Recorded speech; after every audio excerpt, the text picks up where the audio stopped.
Have you ever been around someone whose presence quietly unsettles you?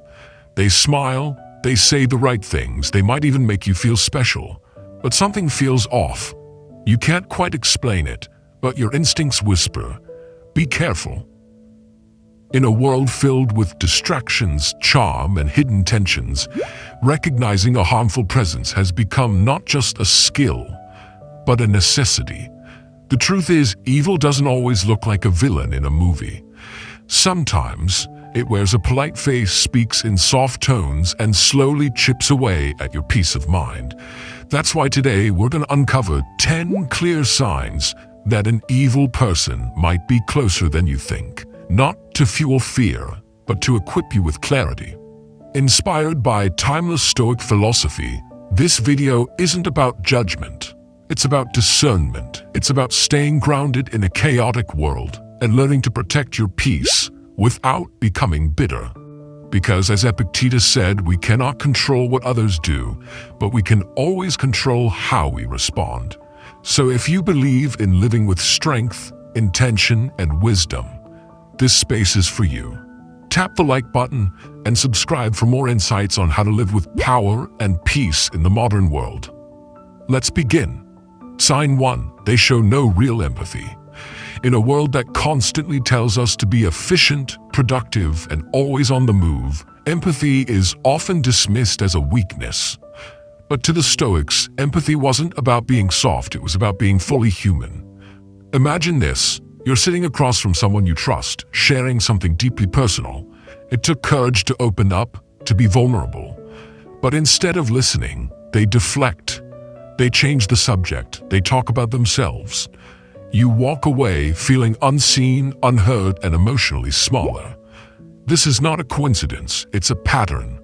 And it's a clear sign of someone who lacks empathy. Not because they're busy or distracted, but because they've chosen not to care. To the Stoic mind, this is more than rudeness. It's a failure of character. Seneca once wrote, "No man can live happily who regards himself alone. He must live for others if he wishes to live for himself." Those who are incapable of stepping outside their own experience are not just disconnected, they're dangerous. Because when someone feels nothing for your pain, they're also capable of causing it without remorse. So how do you respond? First, recognize that it's not about changing them, it's about protecting you. Empathy isn't just a warm feeling, it's the foundation of any meaningful relationship. Without it, conversations become transactional, interactions become one-sided, and your emotional well-being becomes collateral damage. Second, don't try to earn the empathy of someone who withholds it. You are not here to prove that you're worthy of being heard. That's a game you'll never win. Instead, do what the Stoics taught. Return to your inner clarity, define your values, guard your peace, and walk away from those who diminish it. In modern life, this kind of person might show up as a colleague who constantly interrupts you, a partner who turns every conflict into your fault, or even a friend who's never really there when it matters. They may not yell or criticize, but their absence when you need them most speaks volumes. Empathy is not a luxury, it is a moral compass. And anyone who lacks it will eventually lead you into emotional confusion, self-doubt, or burnout. That's why we must be vigilant. Not harsh, not judgmental, but aware. When you notice that someone consistently invalidates your feelings, disregards your emotional needs, or dismisses your humanity, that is not kindness. That is harm wrapped in politeness. That is someone you should distance from, not just for your comfort, but for your growth. Because the truth is this: you deserve relationships that nourish your spirit, not drain it. People who stand beside you when life is heavy, not just when it's convenient. And the Stoic in you knows this. Peace is not found in fixing broken people. Peace is found in choosing to no longer be broken by them. So ask yourself, who in your life really sees you? Who listens not just with ears, but with presence? And who consistently shows up, not for performance, but because they care? Those are the people worth keeping. And as for the rest, let them go, quietly, firmly, and without guilt. Let's move on to the next sign. Sign 2. They charm you to control you. There's a certain kind of person who seems perfect at first. They're warm, funny, attentive. They say the right things, give the right compliments, and always seem to know exactly how to make you feel seen. You think to yourself, this person just gets me. But over time, something strange begins to happen. Their charm starts to feel more like a script than sincerity. Their compliments come with expectations, and slowly, subtly, you begin to feel dependent. This is not connection. This is control wearing the mask of charm. Stoic philosophy warns us not to be deceived by appearances. Epictetus said, appearances are not reality. Do not be swept away by the show. What he meant is simple. Just because something looks beautiful doesn't mean it is good. And just because someone makes you feel special doesn't mean their intentions are pure. People who charm to control you are not interested in your freedom. They are interested in your compliance. They don't want to walk beside you. They want to lead you where they benefit, even if it's at the cost of your independence. In the modern world, this kind of manipulation is everywhere. The boss who praises you constantly but never promotes you. The partner who showers you with love until you try to make your own decisions. The mentor who builds you up only to remind you that without them, you're nothing. And here's the most dangerous part. It doesn't feel toxic at first. It feels amazing. That's why it works. But Stoicism teaches us this crucial truth. Real love, real friendship, real leadership, they all lead to freedom, not dependency. Anyone who uses their charm to bind you emotionally is not supporting you. They're strategically shaping you to serve their needs. So how do you respond? First, you step back and observe. Watch not what they say, but how they behave when you assert your boundaries, when you disagree, when you say no. A truly good person will respect your choices, even if it inconveniences them. A manipulator will suddenly become cold, distant, or even passive-aggressive because the illusion of control is breaking. Second, reclaim your inner clarity. Ask yourself, do I feel stronger around this person or more confused? Do they make me feel more myself or more like someone they want me to be? The Stoic path is one of truth. Charm without honesty is manipulation. Praise without respect is poison. And attention without integrity is just another way to trap you. Don't fall for the glittering mask. You don't need to be flattered into a friendship. You don't need to be seduced into self-doubt. Your worth is not found in someone else's approval. It is found in your own self-command. And that's what the Stoics really understood. The most powerful thing you can be is not adored by others, but untouchable by their games. So when charm becomes a leash, break it with calm, with clarity, with courage. Let those who seek to control you with sweetness find someone else to confuse. You, on the other hand, are walking forward, eyes open, mind clear, heart protected. Let's move on to the next sign. Sign 3. They make you doubt yourself. Gaslighting disguised as help. Have you ever walked away from a conversation more confused than when you entered it? Have you ever shared a concern only to be told you were being too sensitive, too emotional, or imagining things? If so, you may have encountered one of the most subtle and dangerous forms of manipulation. Gaslighting, a tactic designed to erode your trust in yourself. And here's the twist. It often comes dressed as concern, disguised as help, or masked as mentorship. They'll say things like, I'm only saying this because I care, or you're overthinking again. You always do this. What they're really doing is shaking your confidence so they can take control of your decisions. Epictetus taught that our greatest asset is our judgment, our ability to perceive things clearly and respond wisely. When someone makes you doubt your judgment, they are not just challenging your ideas. They are attempting to take away your sovereignty. Gaslighters don't need to insult you to control you. They simply need to make you question your reality.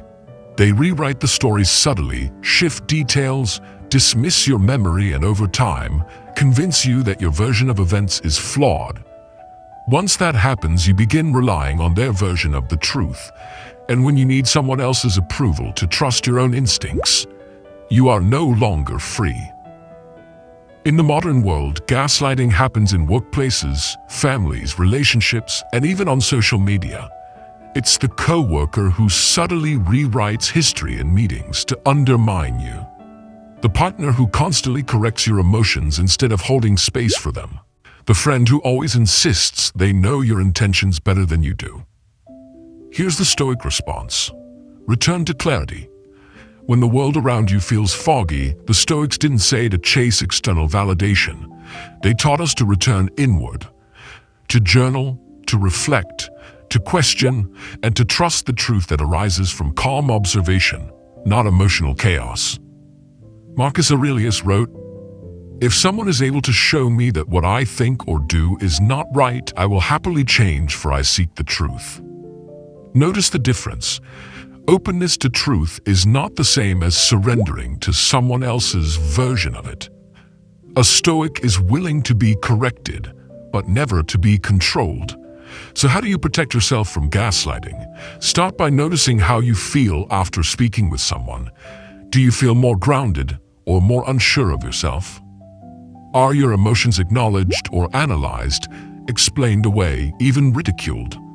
Next, build a relationship with your own mind. Write down your thoughts, capture the facts, anchor yourself in your lived experience. Gaslighting loses its power when you begin to trust yourself again. And finally, draw a firm boundary. People who twist your words, who deny your reality, who mock your feelings, they are not wise. They are afraid of your clarity. The Stoic mind is not afraid of disagreement. It is afraid of delusion, and the surest path to delusion is to let someone else define your truth. So, return to yourself. Reclaim your inner compass. You are not too much. You are not too sensitive. You are not broken. You are simply waking up to the fact that someone is trying to rearrange your mind for their own comfort. Let them be uncomfortable. You are walking in truth now. Let's move on to the next sign. Sign 4. They never take responsibility and always blame others. You've probably heard it before. It wasn't my fault. You made me do it. That's just how things are. We live in an age of finger-pointing. The internet is full of outrage, blame, and shifting responsibility.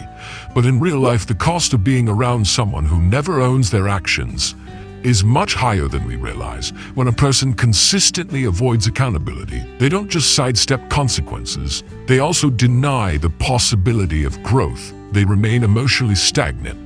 Worse, they pull others into their dysfunction by redirecting guilt, rewriting history, and refusing to look in the mirror.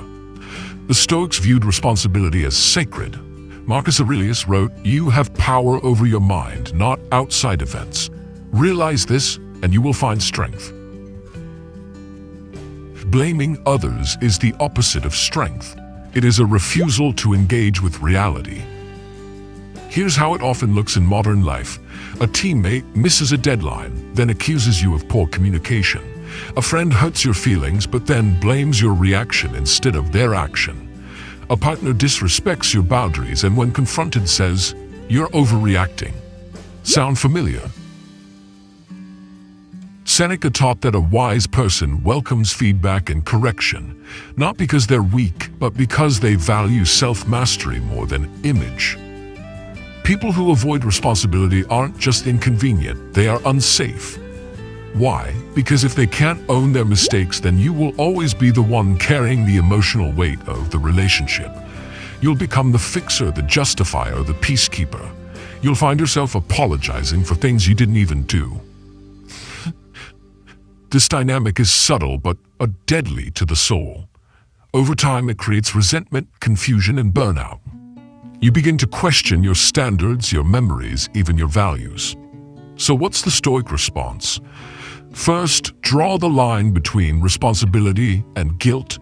Just because someone is uncomfortable doesn't mean you did something wrong. Guilt is not proof of fault. A Stoic doesn't rush to defend themselves. Instead, they observe the facts. They ask, what is mine to own? And let go of what is not. Second, look at patterns. not apologies. People who truly take responsibility show it in actions, not words. They change, they grow, they make things right. Those who blame others only say sorry to keep the peace, not because they understand the harm they caused. Finally, guard your peace with clarity. A Stoic does not stay in environments where they are constantly used as an emotional scapegoat. They step back, not in anger, but in truth. Because peace is not found in fixing broken behavior, it's found in refusing to accept it as normal. If someone in your life never apologizes, always blames, and makes you question your role in every conflict, it's time to walk away from the blame cycle and walk back toward your own center. Remember this: the ability to say that was my fault is not weakness, it is wisdom. It's the gateway to transformation, and only those brave enough to take that step will ever truly evolve. So honor yourself by expecting accountability, and don't let your compassion be used as a dumping ground for someone else's irresponsibility. You are not here to carry burdens that were never yours to begin with. Let's move on to the next sign. Sign 5. They crave control over your life. There's a difference between someone offering guidance and someone trying to take the wheel of your life. Some people don't just want to influence you, they want to manage your thoughts, your choices, your relationships, even your identity. At first it may feel like support. They give advice, they offer help, seem deeply invested in your success. But slowly you realize, this isn't help, this is control. Control is not always loud or aggressive. It can whisper through constant suggestions. It can hide behind phrases like, "I'm only looking out for you," or "Trust me, I know what's best." It can feel like care, but it steals your freedom. Epictetus once said, "Freedom is the only worthy goal in life. It is won by disregarding things that lie beyond our control." When someone constantly tries to steer your decisions, it's not just frustrating. It's a sign that they don't trust your ability to lead your own life. And worse, they may not want you to. Why? Because when you're independent, you're unpredictable. And people who crave control fear what they can't predict or possess. In the modern world, this kind of person might be a partner who questions every choice you make without them. A family member who constantly reminds you that your dreams are unrealistic. A boss who praises your work but keeps you out of important decisions. Their weapon isn't power, it's doubt. They make you second-guess yourself so often that you begin to seek their approval before every step. But that's not wisdom.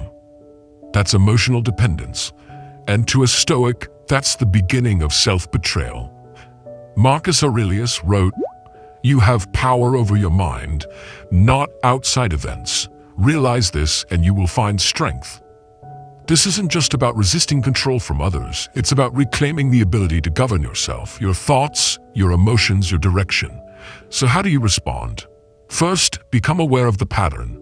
Ask yourself, do I feel free to make choices around this person? Or do I feel like I need permission? Freedom is not loud, but you'll feel it when it's missing. Second, practice decision-making, even in small things. Choose your meal, choose your meal, choose your outfit, choose your path. These aren't trivial. These are the building blocks of autonomy. The Stoics taught that the discipline of freedom begins in the mind long before it becomes an external act. And third, set firm boundaries, not as rebellion, but as a form of respect. Respect for yourself. People who truly care for you will want you to grow. They'll offer support, not surveillance. They'll celebrate your independence, not punish it.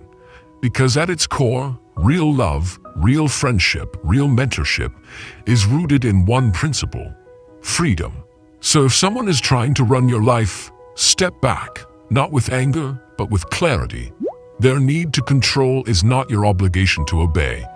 You were not born to be micromanaged. You were born to stand tall in your own choices, to learn from your own mistakes, and to evolve through your own path. And that is something no one, not even the most well-meaning voice, has the right to take from you. So reclaim your space, reclaim your choices, reclaim yourself. Let's move on to the next sign. Sign 6. They delight in your pain.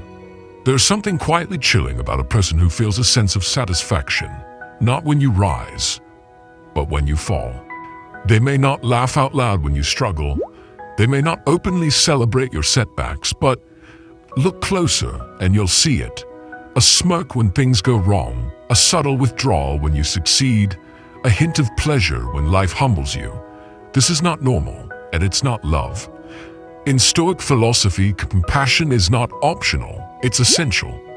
Marcus Aurelius wrote, "When you wake up in the morning, tell yourself, the people I deal with today will be meddling, ungrateful, arrogant, dishonest, jealous, and surly. They are like this because they can't tell good from evil." A person who delights in the misfortune of others is not strong, they are spiritually sick. They don't gain confidence from growth. They gain power from watching others shrink. In the modern world, this may show up as a co-worker who shares your mistakes faster than your wins. A friend who suddenly grows distant when you're happy. A partner who seems more supportive when you're broken than when you're whole. Why does this happen? Because some people have built their identity around superiority. When you suffer, they feel taller. When you shine, they feel small. But the Stoics teach something radically different. Your peace does not depend on others falling, it depends on your rising. True confidence, true virtue, is measured not by how we respond to success, but by how we respond to someone else's success. Can we celebrate others without envy? Can we support others without resentment? Those who cannot are not fit to walk beside you. So how do you respond? First, don't try to win them over. You don't need to explain your happiness. You don't need to apologize for your progress. The more you try to prove yourself to someone who resents your joy, the more power you give them over your self-worth. Epictetus reminds us, it is not things that disturb us, but our opinions about them. Don't let someone else's discomfort with your growth distort your own sense of direction. Second, raise your awareness. Pay attention to the subtle signs. Do they show up when you need help, or disappear when you succeed? Do they comfort your pain, but sabotage your healing? That's not friendship. That's emotional parasitism. Finally, choose to surround yourself with people who genuinely want to see you win. People who clap when you grow. People who show up not because you're struggling, but because they value your presence, not your problems. And if that means standing alone for a season, so be it. A Stoic does not fear solitude. They fear losing themselves in the noise of false relationships. So stand tall. Shine without shrinking. And never let someone else's silent celebration of your pain define your value. Your peace, your progress, your power doesn't belong in someone else's shadow. Keep walking, keep rising. Let's move on to the next sign. Sign 7, they isolate you from the people who care about you. Sometimes control doesn't come through force. It comes through quiet separation, through whispers that sow doubt, through suggestions like they don't understand you like I do, or you don't need them anymore, you have me. At first it might feel flattering. Someone cares so much that they want more of your time, more of your attention, more of you. But eventually you look up and realize you're alone. The people who once supported you, distant, your closest friends, fading, your community, forgotten. You didn't lose them, you were steered away from them. And that is no accident, that is a tactic. In Stoic thought, freedom of thought and clarity of mind are sacred. Marcus Aurelius taught that we are social animals, born to work together like hands, feet, and eyes. Anyone who tries to isolate you is not building love, they're building dependency. Why would someone isolate you? Because the more you rely solely on them, the more control they have. Without external voices, without outside support, you begin to doubt your own judgment. You start to feel like they are your only lifeline, your only truth. This is not connection, this is captivity. In today's world, this kind of manipulation can be subtle. A partner who discourages you from seeing your family because they're toxic. A friend who constantly criticizes the people who've supported you for years. A boss who tells you don't share our conversations with others, they won't get it. This strategy works because it appeals to emotion. It makes you feel chosen, trusted, even special. But what it's really doing is cutting your roots. Seneca warned against this. He said, associate with people who are likely to improve you. The Stoic doesn't cling to echo chambers. They thrive in truth, diversity of thought, and relationships built on mutual growth. So how do you respond? First, take inventory of your relationships. Ask, have I been pulling away from those who genuinely care? Who do I feel I have to hide from someone else? Healthy connections do not require hiding. True relationships do not fear your other relationships. Second, reconnect. Reach out to someone who knows the real you, not the edited version, not the filtered self someone else wants you to be. Talk openly, ask hard questions, be honest about what's changed. And third, choose community over control. No Stoic ever walked the path alone. Even Marcus Aurelius, Emperor of Rome, surrounded himself with teachers, friends, and mentors. Even Epictetus, born a slave, found strength in dialogue and discussion. Because wisdom grows in shared light, not in the shadows of secrecy. If someone in your life discourages you from connecting with others, it's not loyalty they're asking for, it's isolation. And nothing healthy can grow in isolation. You are not meant to be owned. You are meant to belong. To yourself and to those who uplift you. So return to your people, return to your truth, and never let anyone convince you that separation is love. Love builds bridges, not walls. Let's move on to the next sign. Sign 8. They disguise jealousy as helpful advice. Envy is not always loud. It doesn't always look like hatred or sabotage. Sometimes it wears a smile. Sometimes it speaks softly. And sometimes it shows up as advice. You've probably heard it before. I'm just being honest. Don't aim too high. You're doing well, but don't get ahead of yourself. It's great that you got that opportunity. Just be careful. People might think you don't deserve it. At first, it seems like concern. It even sounds protective, but if you listen closely, you'll notice it doesn't lift you up. It pulls you down. This is jealousy in disguise. And the Stoics had a name for this kind of behavior, poison wrapped in honey. Seneca wrote, envy is the adversary of the fortunate. Not because fortune is wrong, but because those who carry envy cannot stand to see others rise. Jealous people often don't attack you directly. Instead, they use subtle jabs, veiled criticism, and constructive feedback that chips away at your confidence. Why? Because your growth threatens their comfort. Your success exposes their stagnation. Your light casts a shadow on their unfulfilled potential. And rather than rising with you, they try to pull you back to their level so they don't feel left behind. In the modern world, this is painfully common. A colleague who warns you not to take that promotion too soon. A friend who downplays your achievement with a half-hearted congrats. A family member who always reminds you of your past failures right after you share a new success. To the Stoic, these moments are not invitations to defend yourself. They are tests of inner clarity. Marcus Aurelius reminds us, it never ceases to amaze me. We all love ourselves more than other people, but care more about their opinion than our own. And so the Stoic response to envy is not confrontation. It is awareness. First, recognize it. Jealousy may sound like feedback, but it feels like erosion. It doesn't energize you, it drains you, it doesn't make you clearer, it makes you question what you once knew was right. Second, protect your energy. Not every opinion deserves a response. Not every friend deserves a seat at your decision-making table. Choose to build your life with those who pour belief into your vision, not bitterness. And finally, don't shrink to make others comfortable. You were not born to dim your light so someone else can feel okay in the dark. The Stoic way is not to flaunt your success, but to walk in it humbly, confidently, and unapologetically.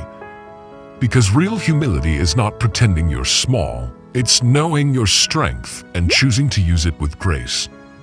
So when someone tries to wrap their envy in a ribbon of kind advice, smile politely, but listen to your gut and keep building, keep growing, keep going. You owe no one the sacrifice of your potential. Your growth is not arrogance, it's alignment with your purpose. Let's move on to the next sign. Sign 9, they refuse to change, grow, or take responsibility. Some people don't just make mistakes, they repeat them, not because they're incapable of learning, but because they have no intention to. They justify, they blame, they rewrite the past and pretend the damage doesn't exist. To them, growth is optional and accountability is a foreign language. And here's the danger. Being close to someone like that drains you, not just emotionally, but spiritually. Marcus Aurelius once wrote, "Waste no more time arguing about what a good man should be. Be one." The Stoics believe that character is revealed not in what we say, but in how we act, especially after we've caused harm. A wise person makes mistakes like everyone else, but they reflect, they take ownership, they strive to improve. The truly dangerous person doesn't just make mistakes, they protect them. They build walls of justification. They hide behind excuses like, "That's just who I am. I was stressed, you took it the wrong way." And over time, they condition you to accept less. They turn forgiveness into a habit. They turn your patience into their permission. In modern life, this kind of person might be a partner who hurts you, apologizes without meaning it, and repeats the cycle. A friend who constantly oversteps your boundaries, then plays the victim when you speak up. A colleague who causes chaos but always has one or someone else to blame. Let me know if you need anything else. The Stoic response isn't bitterness, it's clarity. Seneca taught, "He who is brave is free," and one of the bravest acts is to stop enabling what continues to wound you. So how do you handle someone who refuses to grow? First, stop expecting different results from repeated behavior. As the Stoics understood, accepting reality is the beginning of wisdom. If someone has shown you who they are, over and over, it is no longer a question of who they might become. It's a matter of how long you'll keep betraying your own peace to keep them in your life. Second, set boundaries that speak louder than your forgiveness. You can love someone and still walk away. You can wish someone well and still protect your energy from their chaos. The Stoic does not cling. They release what no longer aligns with virtue. And third, do not make someone's refusal to grow your personal project. You are not a savior. You are not a repair shop. You are a human being with a finite amount of time and energy, and your peace matters too. The truth is, not everyone wants to be better. Some are addicted to their patterns, married to their comfort zones, and committed to being exactly who they've always been. And that's okay. But you don't have to stay in the blast radius of their choices. Real change comes from within, and where there is no willingness, there will be no transformation. So protect your path. Choose relationships where growth is mutual, accountability is respected, and humility is practiced, not just preached. You are not hard to love, you are just done loving in one direction. Let's move on to the final sign. Sign 10, they drain your energy without giving anything back. Not all harmful people are loud. Some of them don't insult you, argue with you, or break your trust in obvious ways. They just take, constantly, quietly, completely.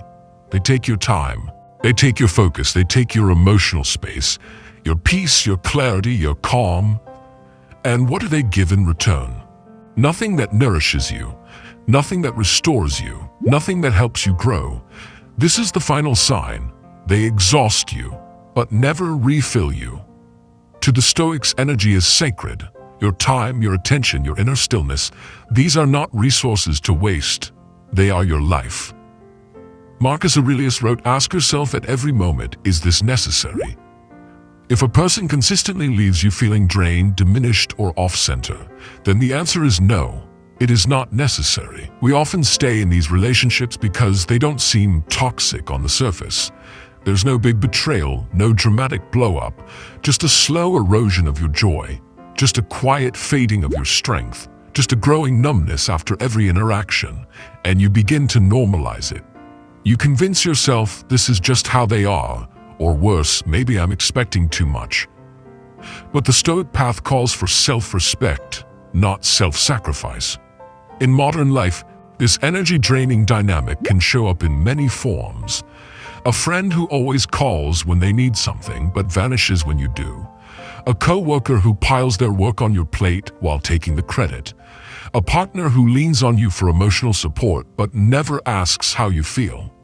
These aren't always bad people, but they are misaligned with your values.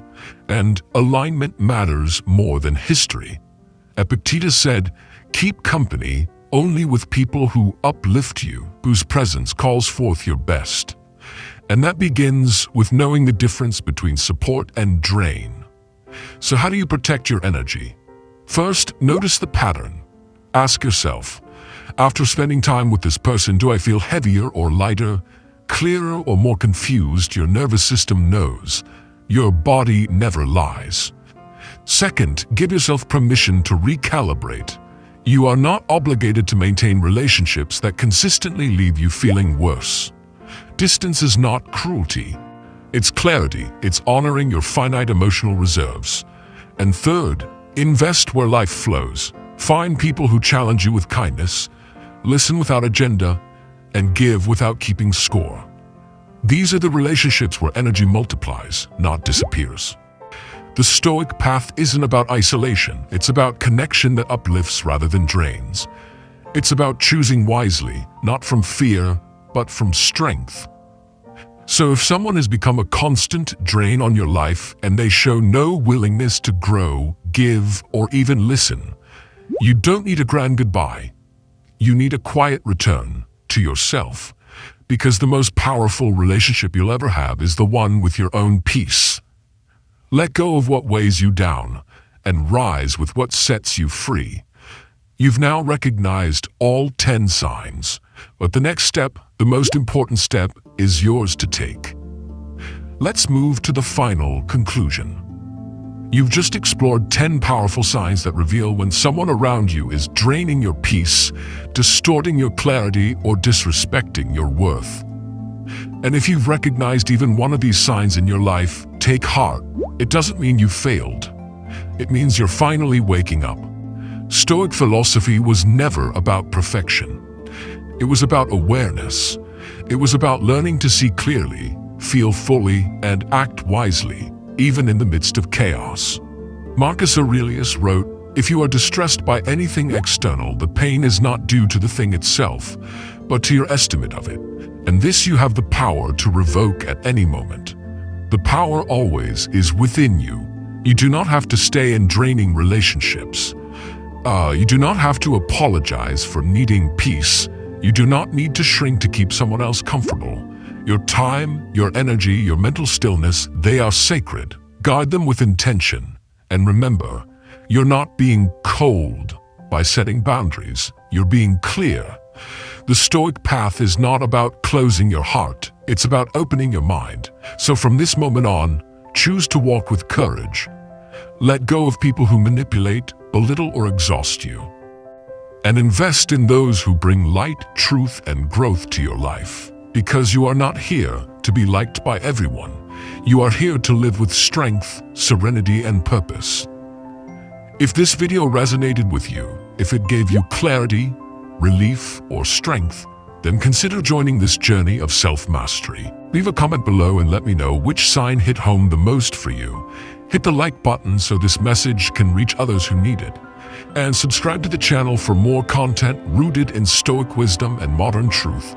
Because peace is a practice and clarity is a choice. Thank you for walking this path with me. Until next time, be strong, be kind, be free.